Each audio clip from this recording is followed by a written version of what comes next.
This past weekend marked the 20th anniversary of the United States designating Hezbollah as a foreign terrorist organization. With backing from its patron, the Iranian regime, Hezbollah remains one of the world's most dangerous terrorist organizations. It continues to commit terrorist attacks and to engage in other destabilizing activities across the globe. The threat Hezbollah poses to this country was underscored in June when the FBI arrested two alleged operatives, one in New York and one in Michigan. These men allegedly were operating on behalf of Hezbollah's international terrorist unit. Hezbollah has a truly global reach. In the past several years, we've seen the group conduct a successful attack in Bulgaria. We've seen it undertake two separate plots in Cyprus. We've seen it develop large caches of weapons in Kuwait and Nigeria, and we've seen it send terrorist operatives to Peru and Thailand. These examples can leave no doubt about Hezbollah's true nature and intentions. It continues to build its worldwide terrorist infrastructure to lay the groundwork for future attacks. Countering Hezbollah is a top priority for the Trump administration. Today, I am announcing rewards for two senior Hezbollah leaders under the State Department's Rewards for Justice program.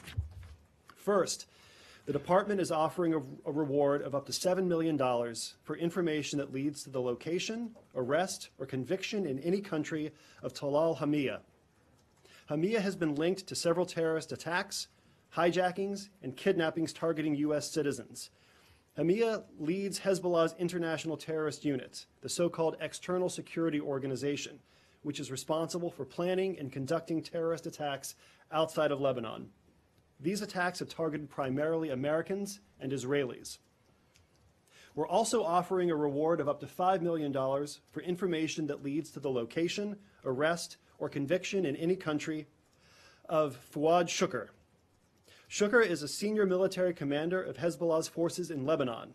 He's also a member of the Jihad Council, Hezbollah's highest military body. Shukr plays a key role in Hezbollah's military operations in Syria, and he helped plan and launch the 1983 attack on the U.S. Marine Corps barracks in Beirut that killed 241 of our Marines. Let me be clear. These are the first Hezbollah-related rewards under the Rewards for Justice program in a decade.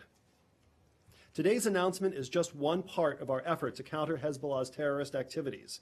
Until Hezbollah stops using terrorism and violence to achieve its goals, the United States and our allies will aggressively target its terrorism infrastructure and financial support networks. Let me describe some of our other efforts to combat Hezbollah. The FTO designation has been a key tool in disrupting the group's associated networks. Since its designation in 1997, we've prosecuted approximately 21 cases against Hezbollah members in the United States. The U.S. government has also designated more than 100 people and entities associated with Hezbollah around the world under a range of authorities. These include financial facilitators, the perpetrators of the 2012 attack in Bulgaria, and senior leaders of the organization.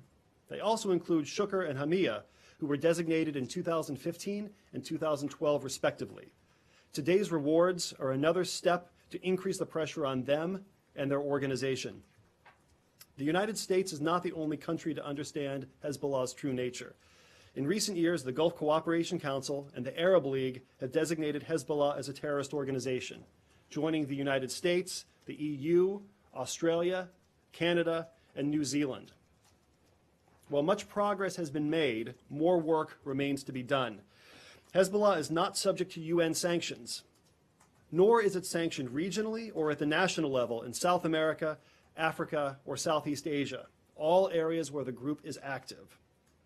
Additionally, some countries have chosen to designate only Hezbollah's military wing, leaving its so-called political wing untouched.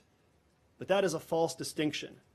Make no mistake, Hezbollah has no political wing.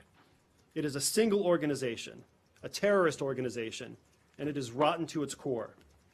These gaps are not merely symbolic.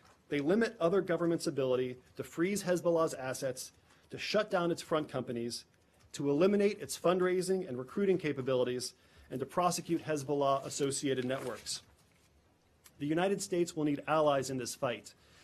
For countries that have already sanctioned Hezbollah, we applaud them for taking this important step, and we urge them to further disrupt the group's activities.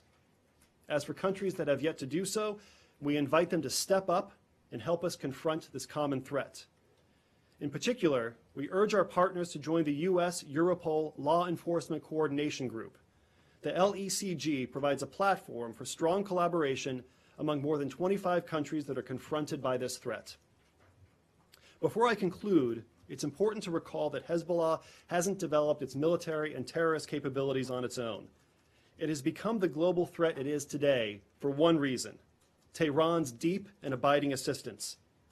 The Iranian regime has built and bankrolled Hezbollah to foment instability throughout the region and across the world.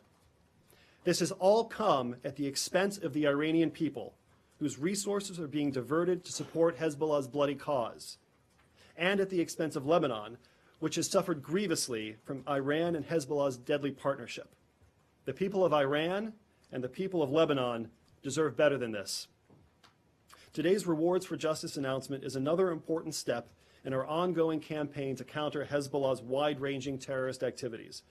Working with our partners, we will confront Hezbollah across the globe, we will deny it the resources it needs to carry out its deadly attacks, and we will bring its leaders and operatives to justice.